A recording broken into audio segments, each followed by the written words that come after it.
بسم اللہ الرحمن الرحیم۔ السلام علیکم ورحمۃ اللہ وبرکاتہ۔ This is Sadiq, you are watching Sadiq TV وی۔ آج کا ہمارا موضوع ہے وضو کے متعلق جو عوام میں غلط مسائل مشہور ہے ان کے بارے میں ہم بات کریں گے۔ مسئلہ عوام میں مشہور ہے کہ بلا وضو درود شریف پڑھنا درست نہیں۔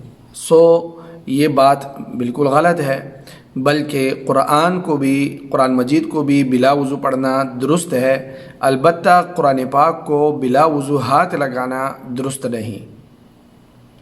مسئلہ یہ بھی مشہور ہے کہ کسی کا سطر کھلا ہوا نظر پڑ جائے تو وضو ٹوٹ جاتا ہے۔ یہ محض غلط بات ہے، ایسا کچھ بھی نہیں، وضو نہیں ٹوٹتا، وضو برقرار رہتا ہے۔ مسئلہ مشہور ہے کہ سور کے دیکھنے سے وضو ٹوٹ جاتا ہے۔ اس کی کچھ اصل نہیں، ایسے کسی بھی جانور کو دیکھنے سے چاہے وہ حلال ہو یا حرام ہو کچھ وضو پہ فرق نہیں پڑتا۔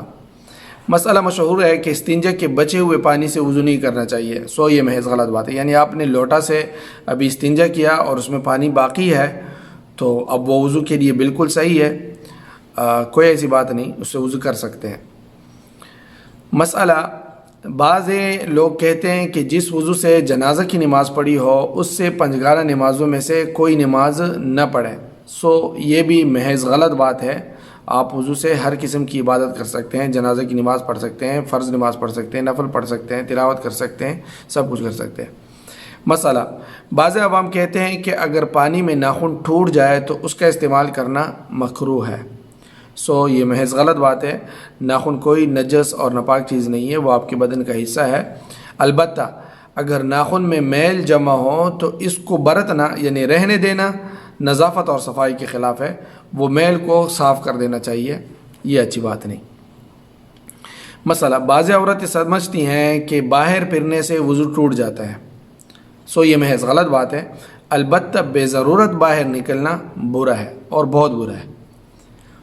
مسئلہ بعض عورتیں کہتی ہیں، سمجھتی ہیں کہ جس عورت کے ہاتھ میں چوڑیاں نہ ہوں یا ایک چوڑی نہ ہو یا کم از کم ایک ہی ناخن میں کوئی مہندی نہ لگی ہوئی ہو تو اس کے ہاتھ کا پانی مکروہ ہے۔ یہ محض غلط بات ہے، چاہے انہوں نے چوڑیاں پہنی ہیں، مہندی لگائی ہے، کوئی ایسی بات نہیں۔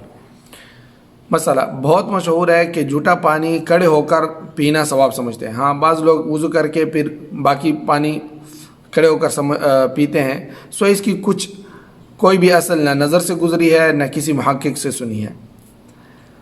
مسئلہ حقہ کے پانی کو بھی عوام ناپاک سمجھتے ہیں۔ جو حقہ کا پانی ہوتا ہے وہ اگرچہ اس سے بچنا نظافت کے لیے ضروری ہے، صفائی کے لیے ضروری ہے، لیکن اس سے نجس یعنی ناپاک سمجھنا یہ لازم نہیں آتا۔ مسئلہ اس طرح اکثر عامل لوگ جو تعویذ دیتے ہیں یہ التفات نہیں کرتے، توجہ نہیں کرتے کہ آیات قرآنیہ کو بے وضو لکھ دیتے ہیں، اسی طرح بے وضو آدمی کے ہاتھ میں دے دیتے ہیں، پکڑا دیتے ہیں۔ اس کا لکھنا اور مس کرنا دونوں بلا وضو ناجائز ہیں۔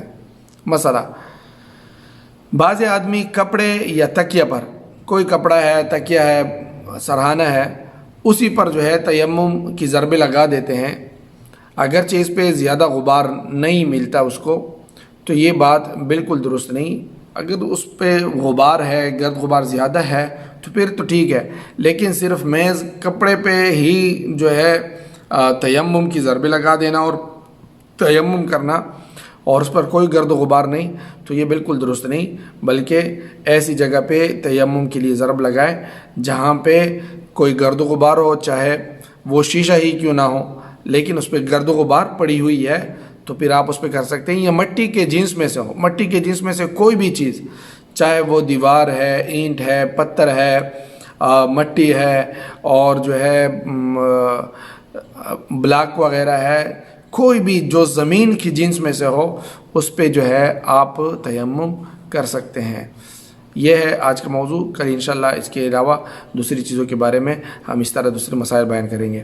دوستو صادق ٹی وی کو سبسکرائب کرنا مت بھولیے، ویڈیو کو لائک کریں، شیئر کریں اور کمنٹ سیکشن میں اپنے رائے کا اظہار ضرور کریں۔ السلام علیکم ورحمۃ اللہ۔